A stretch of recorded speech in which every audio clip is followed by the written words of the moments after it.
এবং আসিফ সাহেবরা পদত্যাগ করতে যাচ্ছেন বলে ইতিমধ্যেই খবর পত্রপত্রিকায় প্রকাশিত হচ্ছে।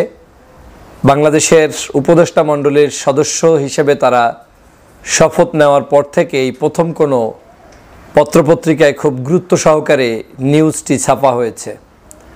আপনারা জানেন, বাংলাদেশের এক দফা আন্দোলন ঘোষণা করেছিলেন আমাদের ছাত্রদের মধ্য থেকে প্রাণপ্রিয় ছাত্রনেতা জনাব নাহিদ সাহেব এবং আসিফ মাহমুদ ভূঁইয়া। তিনি সেই ছাত্র আন্দোলনের অগ্রণী ভূমিকা পালন করে জুলাই বিপ্লবে নেতৃত্ব দেওয়া আরেকজন বিপ্লবী সৈনিক। এই দুই সৈনিক নতুন একটি রাজনৈতিক দল, যেই দলটি ছাত্রদের মধ্য থেকে প্রতিষ্ঠিত হবে এ ধরনের বিভিন্ন গুঞ্জন, আলোচনা, ইভেন তাদের পক্ষ থেকেও বিভিন্ন জায়গা থেকে মন্তব্য, বক্তব্য চলে এসেছে।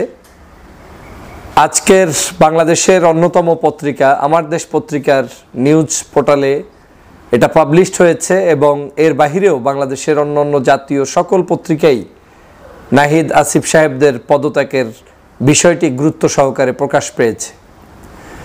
আমার দেশ পত্রিকার নিউজ থেকে তারা স্পষ্ট করেছেন যে ফেব্রুয়ারির 15 তারিখের মধ্যে নতুন করে নাম ঘোষণা হতে পারে রাজনৈতিক একটি দলের, যেটা ছাত্রদের মাধ্যমে প্রতিষ্ঠিত হবে এবং ছাত্ররা যেটার নেতৃত্বে এখন পর্যন্ত বিভিন্ন জায়গায় তাদের মতামত সংগ্রহ করে যাচ্ছেন। সেই সংগঠনটি আত্মপ্রকাশ ঘটবে ফেব্রুয়ারির 15 তারিখের সময়ের মধ্যে হতে পারে বলে ধারণা পোষণ করছেন। পাশাপাশি এই সংগঠনের নেতৃত্ব দিতে সামনের সারিতে তথা সেক্রেটারি জেনারেল কিংবা সাধারণ সম্পাদক কিংবা মহাসচিব যে নামেই বলেন না কেন, এই পার্টির সেই সাধারণ সম্পাদকের পদের দায়িত্ব পালন করতে পারেন বলে মনে হচ্ছে নাহিদ ইসলামকে। দ্যাট মিনস বাংলাদেশে আগামীর নতুন রাজনীতি, ছাত্রদের রাজনীতি, এটা এখন স্পষ্টতই হচ্ছে যে আগামী দিনে ছাত্রদের নেতৃত্বে একটি ঐতিহ্যবাহী সংগঠন আত্মপ্রকাশ করতে যাবে। এই যাওয়াটার দোষের কিছু নয়। বাংলাদেশে বিভিন্ন সময়ে বাংলাদেশের রাজনৈতিক প্রেক্ষাপট বিবেচনা করেই রাজনৈতিক সংগঠনগুলো প্রতিষ্ঠিত হয়েছে। দেশের যুদ্ধকালীন সময়, দেশের স্বাধীনতা পরবর্তী সময়, দেশের 1975 সালের পট পরিবর্তনের সময়, পরবর্তীতে বাংলাদেশের সিপাহী জনতার বিপ্লবের মধ্য দিয়ে বাংলাদেশে যে বহুদলীয় গণতন্ত্র চলে এসেছে সেই সময়, এরকম বিভিন্ন কারণে রাস্তার বাঁকে বাঁকে, সময়ের বাঁকে বাঁকে, পরিস্থিতির বিবেচনায় রাজনৈতিক সংগঠন প্রতিষ্ঠিত হয়েছে বাংলাদেশে। ঠিক তেমনই বাংলাদেশে এখন নতুন রাজনৈতিক সংগঠন এটা আসবেন, এটা প্রত্যাশিত ছিল এবং এটা যে সত্য তা আবার প্রমাণ হচ্ছে এই ফেব্রুয়ারির 15 তারিখের মধ্যে এই সংগঠনটি আসার মধ্য দিয়ে। আমরা এই সংগঠনগুলোর অনেকগুলো পরিস্থিতি বিবেচনায় কেউ ভালো করেন, কেউ খারাপ করেন। যেমন বাংলাদেশের পরিস্থিতি বিবেচনায় শহীদ রাষ্ট্রপতি জিয়াউর রহমান যখন বাংলাদেশের মানুষের নেতৃত্ব দিয়ে রাজনৈতিক সংগঠন প্রতিষ্ঠা করলেন, বাংলাদেশ জাতীয়তাবাদী দলের নেতৃত্ব দিলেন, সেই সময় জনগণের কাছে তার আস্থা এবং বিশ্বাস এবং কর্মপদ্ধতির কারণে এবং আওয়ামী বিরোধিতার কারণে, সেই সময় আওয়ামী লীগের অত্যাচার, জুলুম, নির্যাতনের কারণে মানুষ বেঁচে থাকার মাধ্যম হিসাবে এবং দেশের মানুষকে একটি সুন্দরতম জায়গায় নিয়ে যাবেন সেই হোপের উপর ভিত্তি করে বাংলাদেশ জাতীয়তাবাদী দল কিন্তু খুব ভালোভাবে জনগণের মণিকোঠায় স্থান অর্জন করে নিয়েছেন, জনপ্রিয় হয়েছেন। পরবর্তীতে দেশনেত্রী বেগম খালেদা জিয়ার হাত ধরে, তারপরে বর্তমানে তারুণ্যের অহংকার জনাব তারেক রহমানের হাত ধরে এই দল পরিচালিত হচ্ছে, জনপ্রিয়তায় এখনও বাংলাদেশে শীর্ষে অবস্থান করছে বলে জনগণ মনে করেন। তো স্বভাবতই ছাত্ররা যেহেতু 24-এর নেতৃত্ব দিয়েছে, জুলাই বিপ্লব আমরা নিশ্চয়ই জানি যে ছাত্র সংগ্রামের মধ্য দিয়ে হয়েছে। যদিও এই বিপ্লবে আমরা বাংলাদেশের সকল রাজনৈতিক দলের মতের মানুষরা অংশগ্রহণ করেছে, কোনো সন্দেহ নাই, নির্দ্বিধায় তারা সাপোর্ট করেছে এবং আমরাও চেয়েছিলাম কোনো রাজনৈতিক পরিমণ্ডলে এদেরকে ঢুকিয়ে বাংলাদেশের এই বৃহৎ আন্দোলনকে কলুষিত করা যাবে না। সে কারণে ব্যক্তিগতভাবে আমি মনে করেছিলাম ছাত্ররাই নেতৃত্ব দিক, ছাত্ররা নেতৃত্ব দিয়ে দেশটাকে আগে স্বাধীন করুক, আর তাই হয়েছে। এই নাহিদ ইসলাম আপনারা নিশ্চয়ই জানেন শহীদ মিনারে এক দফার ঘোষণা দিয়েছেন, কিন্তু তিনিই বাংলাদেশের ফ্যাসিবাদের কবল থেকে দেশকে রক্ষার জন্য তিনি তার আন্দোলনে নেতৃত্ব দিয়ে বাংলাদেশের মানুষকে এক দফা ঘোষণা দিয়ে শেখ হাসিনার পতন ঘটিয়ে ছেড়েছেন এবং ঘটে গিয়েছে। আজ এই বাংলাদেশে তারা নতুন একটি দল করবেন, এটা তাদেরও যেমন আবেগের জায়গা, অনুভূতির জায়গা। দেশকে পরিচালনার নিমিত্তেই তো তারা এই দেশকে স্বাধীন করেছেন, জনগণকে ভালো একটি রাষ্ট্র উপহার দেওয়ার জন্য। আমি সে কারণে এটাকে পজিটিভলি দেখি এবং আমি আন্তরিকভাবে ধন্যবাদ জানাই যে না, আপনারা যুগের চাহিদার আলোকে নতুন রাজনৈতিক সংগঠন নিয়ে আসছেন এবং সেই সংগঠন আগামী দিনে ভালো কিছু করবে সে প্রত্যাশা আমি ব্যক্ত করতেই পারি এবং আমি মনে করি এটা দোষের কিছু নয়। তবে বাংলাদেশে কখনোই যখন যে দল প্রতিষ্ঠিত হবে, নিশ্চয়ই ওই দল প্রতিষ্ঠিত হলে উদার এবং আন্তরিক মানুষ ছাড়া কেউ আপনাকে খুব একটা ফুলের মালা দিয়ে গ্রহণ করবে, এইটা বাংলাদেশের প্রেক্ষাপটে বিবেচনা করা কঠিন। কারণ এদেশের মানুষ এই ফুলের মালা দিতে অভ্যস্ত নয়। এদেশের মানুষ ফুলের মালার চাইতে যারা দেশকে নেতৃত্ব দেয়, স্বাধীন দেয়, যারা দেশের জন্য কল্যাণকর কাজ করে, ভালো কিছু করে, তাদেরকে ফুলের মালা দেয় না, তাদেরকে পথে কাটা বিছিয়ে দেয়। একটা সময় তাদের জন্য অনেক কঠিন পথ অতিক্রম করে সামনে এগিয়ে যেতে হয়। এদেশে নিশ্চয়ই আমি পূর্বে যে দলটির নাম উল্লেখ করলাম, যে শুরুতেই এই দলটাকে ওয়েলকাম জানানোর জন্য তো আর আওয়ামী লীগ বসে থাকিনি। জনগণের ভালোবাসায় সিক্ত হয়ে দলটি এই জায়গায় এসেছে। দলের প্রয়োজন আছে। দল কিয়ামত পর্যন্ত একই দল থাকবে এমনটা যেমন সত্য না, কিয়ামত পর্যন্ত একই নেতা নেতৃত্ব দিবে এমনটাও সত্য না। আমি এই ধরনের ভালো দল হোক, দলগুলো চলে আসুক, সেটার পক্ষে। তবে এটাও মাথায় রাখতে হবে দলগুলো যাতে কোনো অবস্থায় কোনো নির্দিষ্ট কারো সমর্থন নিয়ে একেবারে বিতর্কিত কোনো পদ্ধতির মধ্য থেকে আবিষ্কৃত না হোক, সেটাও আমি কামনা করি। বিতর্ক হবেই, তবে আমি মনে করি যতটুকু বিতর্ক এড়িয়ে গিয়ে জনতার জন্য, জনগণের সরকার, জনগণের দল, জনগণের আমাদের আন্দোলন, এই যে একটা জনগণের চাহিদা, এই জনগণের চাহিদাটাকে এখানে প্রাধান্য দিয়ে যদি এই দলটাকে সামনে নিয়ে আসা যায়, তাহলে আমার বিশ্বাস আপনারা টুডে অর টুমোরো বাংলাদেশের পিপলদের কাছে অবশ্যই ভালোবাসা কেড়ে নিতে পারবেন। কারণ আপনাদের ঝুলিতে কিন্তু ইতিমধ্যেই 24-এর বিপ্লব আপনাদের ঝুলিতে আছে। তবে এই ঝুলিতে আমরা বাংলাদেশের বিভিন্ন রাজনৈতিক দলের নেতাকর্মীরা, তারা এই ঝুলির কাজে সহযোগিতা করেছে, তাদেরকে রেসপেক্ট এবং তাদের প্রতি সম্মান রেখে আপনাদের আন্দোলন সংগ্রাম যদি চলমান থাকে, জনগণ এখন অনেক পরিবর্তনে বিশ্বাসী। জনগণ এখন বর্তমান জেনারেশনের যে চাহিদা, যুগ সন্ধিক্ষণের যে চাহিদা, এই চাহিদা যারাই পূরণ করতে পারবে তাদেরকে জনগণ এখন ভালোবাসা দিবে। পুরানরাও যদি তাদের দলের মধ্যে সেই সংস্কার এনে ছাত্র সমাজের চাহিদা, যুব সমাজের চাহিদা, জনগণের চাহিদা, দুর্নীতি, দুষ্কৃতি, অন্যায়, অত্যাচার মুক্ত একটি সুন্দর বাংলাদেশ কেউ গঠন করতে পারে, তাহলে তাদেরকে তারা সমর্থন দিবে। আমি তেমনটাই ভাবছি আপনাদেরকে নিয়েও, যে আপনাদেরকে যদি আপনারা সত্যিই ঐক্যবদ্ধভাবে ইউনিক পিপলদেরকে নিয়ে, যোগ্যতা সম্পন্ন মানুষদেরকে নিয়ে, দেশপ্রেমিক মানুষদেরকে নিয়ে দলমতের ঊর্ধ্বে উঠে সমগ্র দেশবাসীকে একটা স্বপ্ন দেখাতে পারেন, যদি স্বার্থের বেড়াজলে আপনারা আটকে না যান, যে আমার কারণ আমি ছাড়া আর কেউ না, এইরকম মানসিকতা যদি আপনাদের ভিতরে না থাকে, যদি উদার গণতান্ত্রিক এবং জনগণের মূল যে পালস সেটা বুঝতে সক্ষম হন, তাহলে অবশ্যই আপনাদের আন্দোলন এবং রাজনীতিকেও কেউ কোনোদিন ঠেকিয়ে রাখতে পারবে না। মনে রাখবেন, কেউ ঠেকাতে গেলে তারা ঠেকে যাবে, আপনারা উঠে যাবেন, কিন্তু আপনাদের নীতি, নৈতিকতা, আদর্শ এবং আপনাদের ভিতর ভাইয়ের সম্পূর্ণটা জনগণের কাছে ক্লিয়ার থাকতে হবে। আমি অগ্রিম আপনাদেরকে অভিনন্দন জানাই। যদিও অফিসিয়ালি আপনারা কোনো স্টেটমেন্ট এখনও দেননি, কিন্তু আপনারা দিবেন এটা মনে হচ্ছে পত্রপত্রিকার বিবেচনার আলোকে, তাদের নিউজের ধাঁচে আমি আজকের এই কথাগুলো বললাম। বাংলাদেশের রাজনৈতিক দলগুলোর প্রতি উদাত্ত আহ্বান থাকবে, নতুন দল আসুক, তাদেরকে ওয়েলকাম জানান। যে যত দ্রুত ওয়েলকাম জানাবেন, তাদের পাশে থাকবেন, সে তত বেশি জনপ্রিয়তার দিক থেকে এগিয়ে থাকবেন। এই যুগটা এমন যে কুণ্ঠা দেখানোর সুযোগ নেই, কলুষিত করার কোনো সুযোগ নেই, ছোট মানসিকতা দেখানোর সুযোগ নেই। অনলাইনের যুগ, মানুষ আপনার সকল প্রকার ন্যারো মেন্টালিটি এটা জাজ করতে পারে, বুঝতে পারে, এবং তারা এটাকে পছন্দ করে না।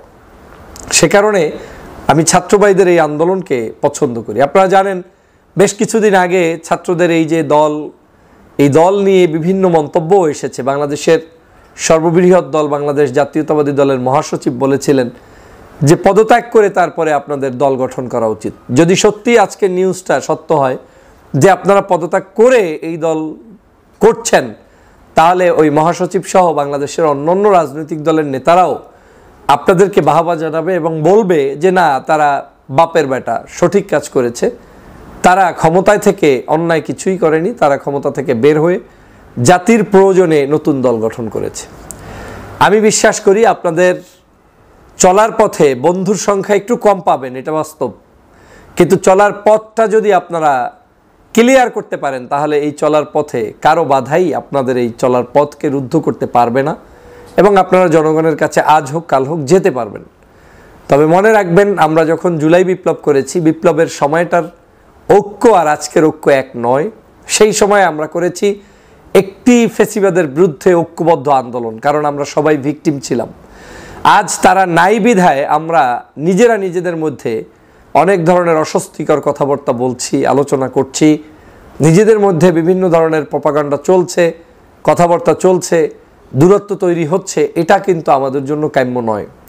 আগামীর বাংলাদেশও যদি আমাদের নেতৃত্ব দিয়ে সুন্দরভাবে চালাতে হয়, একটা সুন্দর পরিবেশ বিরাজ করা বা একটা সুন্দর রাষ্ট্র ব্যবস্থা কায়েম করার আগ পর্যন্ত আমাদেরকে অবশ্যই আমাদের সবাইকে ঐক্যবদ্ধ থাকতে হবে। ভোটের মাঠে আমরা ভিন্ন থাকব, ব্যালট পেপারে আমরা ভিন্ন থাকব, কিন্তু দেশের প্রয়োজনে, জাতির প্রয়োজনে আওয়ামী লীগের এই তারা যে পালিয়ে গিয়েছে তাদের দোসরদেরকে রুখতে আমাদের সবাইকে ঐক্যবদ্ধ হতে হবে। সেক্ষেত্রে ছাত্র সমাজেরও ভূমিকা পালন করতে হবে। আর আমাদের যারা রাজনৈতিক সংগঠন বিভিন্ন জায়গায় রয়েছেন, আপনাদেরকে বারবার বলেছিলাম যে আমাদের পক্ষ থেকেও ছাত্রদের প্রতি স্নেহসুলভ ভালোবাসা বহিঃপ্রকাশ ঘটানো উচিত। আজও বলছি একই কথা, যারা জুলাই বিপ্লবে নেতৃত্ব দিল তাদেরকে উচিত ছিল সবার আগে সোহরাওয়ার্দী উদ্যানে তাদেরকে সম্মানিত করা, ক্রেস্ট প্রদান করা, তাদেরকে আলাদাভাবে মূল্যায়ন করা। কিন্তু আমরা কতটুকু করতে পেরেছি আমরা জানি না। কিন্তু আমরা এটা না করাটা আমাদের বাংলাদেশের জন্য একটা অশনি সংকেত।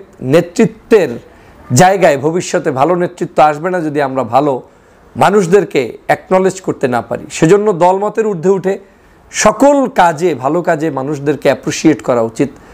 আজ ছাত্র বন্ধুরা আমাদের এই নেতৃত্ব দিয়ে দেশকে স্বাধীন করেছে বিদায়ী এখন এই বাংলাদেশে এই মুহূর্তে আপনি আমি আমরা দল করছি, কথা বলছি, দেশনেত্রী বেগম খালেদা জিয়া দেশে চিকিৎসা নিচ্ছেন, হাজার হাজার লক্ষ লক্ষ মামলা থেকে ছাত্ররা, ছাত্রীরা, দেশের বিভিন্ন নাগরিকরা মুক্তি পাচ্ছে। জেলের মধ্যে বন্দী থাকা বহু মানুষ যারা 17 বছর 20 বছর জেল খেটেছে তারা এখন মুক্তি পাচ্ছে। এটাই স্বাধীনতার স্বাদ। আসুন আমরা ছাত্রদেরও সম্মান করি, ছাত্র ভাইয়েরাও আমাদের বাংলাদেশের যারা যারা বিভিন্ন সংগ্রামে নেতৃত্ব।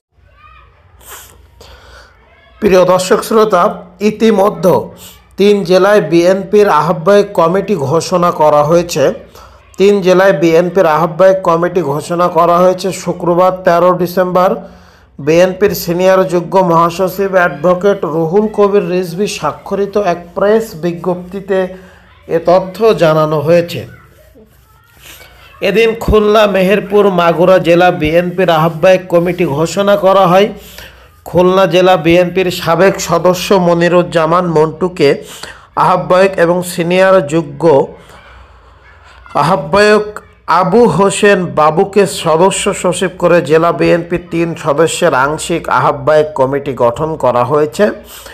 এর আগে গত 19 সেপ্টেম্বর খুলনা জেলা বিএনপির আহ্বায়ক কমিটি বিলুপ্তি ঘোষণা করে। কেন্দ্রীয় কমিটি 2021 সালের 9 ডিসেম্বর 3 সদস্যের আহ্বায়ক কমিটি ঘোষণা করা হয়। এতে আমির এজাজ খানকে আহ্বায়ক, আবু হোসেন বাবুকে যুগ্ম আহ্বায়ক ও এস আলম মনিরুল হাসান বাপ্পিকে সদস্য সচিব করা হয়। মেহেরপুর জেলা বিএনপির বর্তমান নির্বাহী কমিটি বিলুপ্ত করে জাভেদ মাসুদ মিল্টনকে আহ্বায়ক ও অ্যাডভোকেট কামরুল ইসলামকে সদস্য সচিব করে 7 সদস্য বিশিষ্ট জেলা বিএনপির আংশিক কমিটি ঘোষণা করা হয়েছে।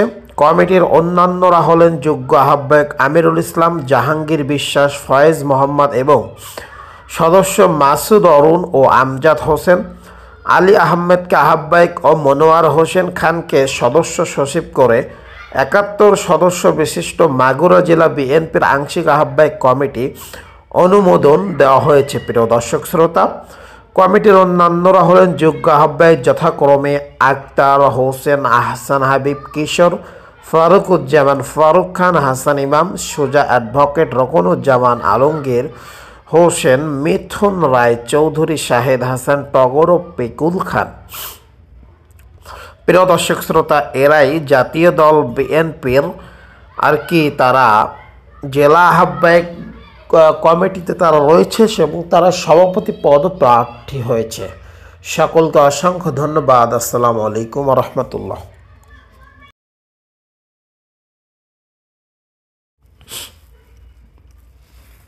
প্রিয় দর্শক শ্রোতা, ইতিমধ্যে বাংলাদেশের বিএনপি তারেক রহমান এবার মুখ খুললেন, বা তারেক রহমানের সঙ্গী মির্জা ফখরুল ইসলাম আলমগীর, বিএনপির ভারপ্রাপ্ত মহাসচিব, তিনি মুখ খুললেন। তিনি বলছেন যে আসলেই কবে আসতে পারে তারেক রহমান বাংলাদেশের মাটিতে। বিএনপির ভারপ্রাপ্ত চেয়ারম্যান তারেক রহমানের বিরুদ্ধে হওয়া সব মামলায় শেষ হলে তিনি দেশে ফিরবেন, এমনটি জানিয়েছেন বিএনপির মহাসচিব মির্জা ফখরুল ইসলাম আলমগীর।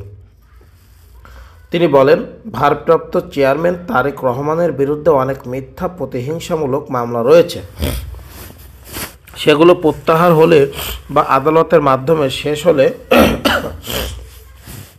তিনি দেশে ফিরবেন।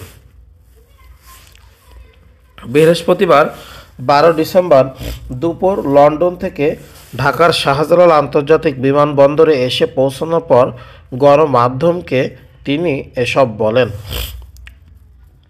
লন্ডন সফর ভালো ফলপ্রসূ হয়েছে বলে জানিয়ে মির্জা ফখরুল বলেন, লন্ডনে ভারপ্রাপ্ত চেয়ারম্যানের সঙ্গে দেখা হয়েছে। এছাড়া প্রবাসী বাংলাদেশি এবং বিএনপির নেতাদের সঙ্গে কথা হয়েছে, তাদের সভায় যোগ দিয়েছিলাম। মহাসচিব বলেন, ভারপ্রাপ্ত চেয়ারম্যান বলেছেন, আপনারা দেশবাসী ধৈর্য ধরেন, বিশাল বিজয় এসেছে ছাত্র জনতার আন্দোলনে। এই বিজয়কে ফলপ্রসূ ও সার্থক করতে হলে অবশ্যই সবাইকে ধৈর্য ধরে ঐক্যবদ্ধভাবে কাজ করতে হবে এবং গণতন্ত্রকে পূর্ণ প্রতিষ্ঠা করতে হবে। গণতন্ত্রের যে প্রথম পদক্ষেপ, সেই নির্বাচনের জন্য সবাইকে প্রস্তুতি নিতে হবে। নির্বাচনের বিষয়ে সরকারের উদ্দেশ্যে বিএনপি মহাসচিব বলেন, অধ্যাপক মোহাম্মদ ইউনূসের নেতৃত্বে গঠিত অন্তর্বর্তী সরকারকে আমরা রাজনৈতিক দলগুলোর সহযোগিতায় করব এবং করে যাচ্ছি। প্রিয় দর্শক শ্রোতা, ইতিমধ্যে দেশের ক্রান্তিকালে সেনাবাহিনী দিনরাত পরিশ্রম করছে, এমনটাই মন্তব্য করছেন বাংলাদেশ সেনাবাহিনী সেনাপ্রধান জেনারেল ওয়াকারুজ্জামান। দেশ ও জাতির স্বার্থে সেনাবাহিনী কাজ করে যাচ্ছে বলে জানিয়েছেন সেনাপ্রধান জেনারেল ওয়াকারুজ্জামান। তিনি বলেন, দেশের ক্রান্তিকালে সেনাবাহিনী দিনরাত পরিশ্রম করছে। রোববার 1 ডিসেম্বর সশস্ত্র বাহিনী দিবস উপলক্ষে বীর মুক্তিযোদ্ধা সেনা সদস্যর সংবর্ধনা ও সেনাবাহিনীর শান্তিকালীন পদক প্রদান অনুষ্ঠানে তিনি কথা বলেন। সেনাপ্রধান বলেন, আমরা যেন দেশ জাতিকে একটি ভালো ও নিরাপদ জায়গায় নিয়ে যেতে পারি, সেজন্য কাজ করে যাচ্ছি।